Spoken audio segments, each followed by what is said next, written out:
Agora a gente muda um pouquinho de assunto, mas vamos falar sobre o ex-presidente Jair Bolsonaro, que está impedido, portanto, de se candidatar. E o ministro Flávio Dino, do STF, foi designado relator de um novo habeas corpus que busca a libertação ou prisão domiciliar de Jair Bolsonaro.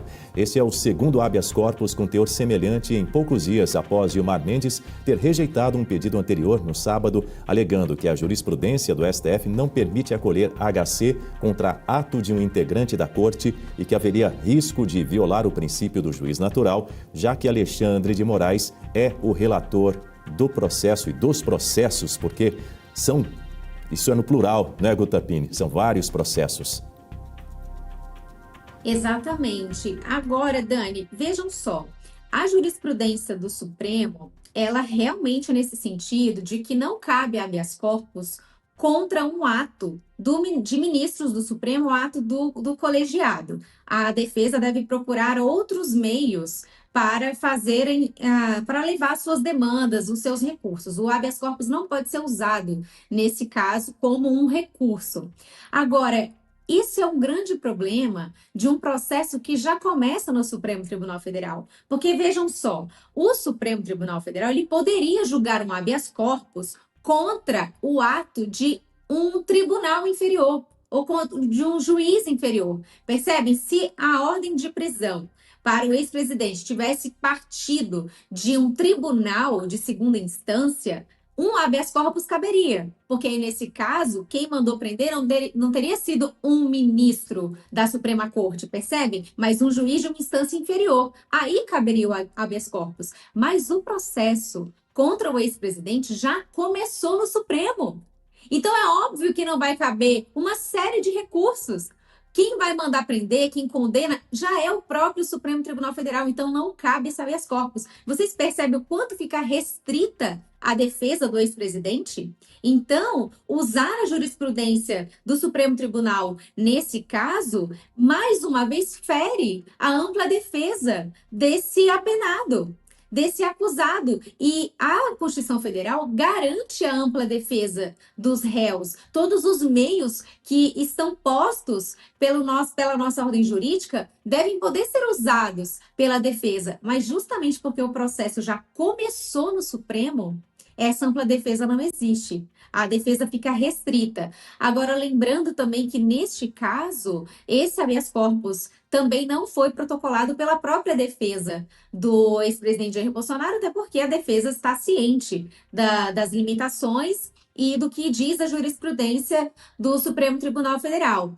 Nesse caso, o ministro Gilmar Mendes fala sobre o juiz natural da causa, que era o ministro Alexandre de Moraes, justamente porque, neste caso, o ministro estava aí como presidente da corte, substituindo o ministro Edson Fachin, porque ele é o vice-presidente, e ele é o juiz natural deste caso. Então, passa para o ministro Gilmar Mendes naquela ocasião, que é o ministro mais antigo, mas se o ministro Gilmar atua neste caso, ele estaria, então, passando por cima desse princípio do juiz natural, que é o juiz da causa, que é o ministro Alexandre de Moraes, que é o ministro de todas as causas, é o juiz de todas as causas que envolvem o 8 de janeiro. Então, parece que está tudo cercado, não tem defesa, não pode entrar com habeas corpus, porque a decisão é de um ministro, e nem pode decidir, um outro ministro não pode decidir, porque senão você está passando por cima do princípio do juiz natural. Vocês percebem o imbróglio que é tudo isso?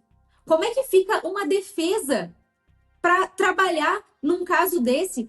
Todas as restrições estão aí. Não tem como defender esse réu, esse acusado, esse apenado. E não tem mesmo, desde o início, até porque é um processo que nem deveria ter começado. Mas então, Dani, o fato é mais uma alternativa que as pessoas vão encontrando para continuar mantendo esse processo na pauta, nas manchetes, para que as pessoas não parem de falar, porque no fim das contas, esse habeas corpus não será conhecido, assim como o anterior também não foi.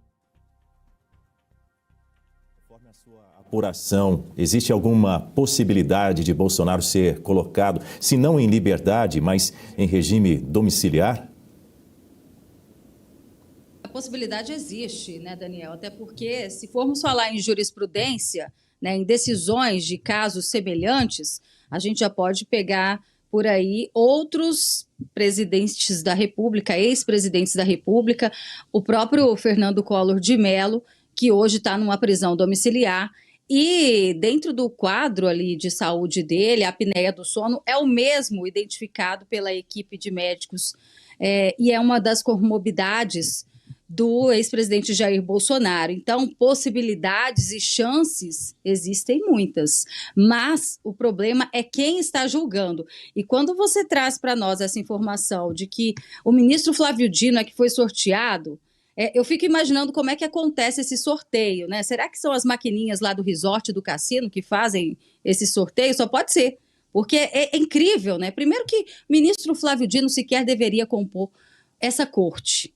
Nós estamos falando de um ministro da Justiça que foi ainda desse governo atual, do governo Lula, que participou diretamente dos atos do 8 de janeiro, assistiu tudo da sua janela lá no Ministério da Justiça à época, e agora designado para essa relatoria. Um absurdo tudo isso que acontece no nosso país, é arbitrariedade, ilegalidade, imoralidade, né? E assim, ninguém faz nada. O Senado Federal hoje, essa composição, não dá para esperar nada, ainda mais tendo o Davi Alcolumbre na presidência, no comando da Casa Revisora. No entanto, em relação a essa prisão domiciliar, existe um pedido que ainda não foi, respondido pelo ministro Alexandre de Moraes. Ele está dependendo da perícia da Polícia Federal. O ministro Moraes, inclusive, aceitou ali que o médico do Bolsonaro, Cláudio Birolini, participe junto com a equipe da perícia da Polícia Federal. No entanto, não está aceitando ali as colocações que o médico do Bolsonaro faz, que devem ser avaliadas dentro dessa perícia. Ou seja, um jogo de cartas marcadas. E o pior, certamente esse pedido de prisão domiciliar deve ser negado, e ainda com a chancela, com o carimbo de participação do médico do Bolsonaro, uma verdadeira armadilha. Quando a gente acha, mas ele foi bonzinho, ele recuou, deixou o médico do Bolsonaro participar junto com a perícia da Polícia Federal. Vai ser um mero observador, não vai fazer a menor diferença. Tá ali só para, como eu disse, para fazer parte, dizer, olha, o pedido está sendo negado, e foi algo muito democrático. Tivemos a participação, inclusive, do médico aqui, do ex-presidente. Então, Daniel, tudo isso que está acontecendo no nosso país ainda um dia, vai ser registrado nos livros de história. Mas para que isso aconteça, para que a história não seja recontada de uma forma diferente, porque hoje, o que nós temos? Uma suposta tentativa de golpe, mas sabemos que esse golpe nunca aconteceu.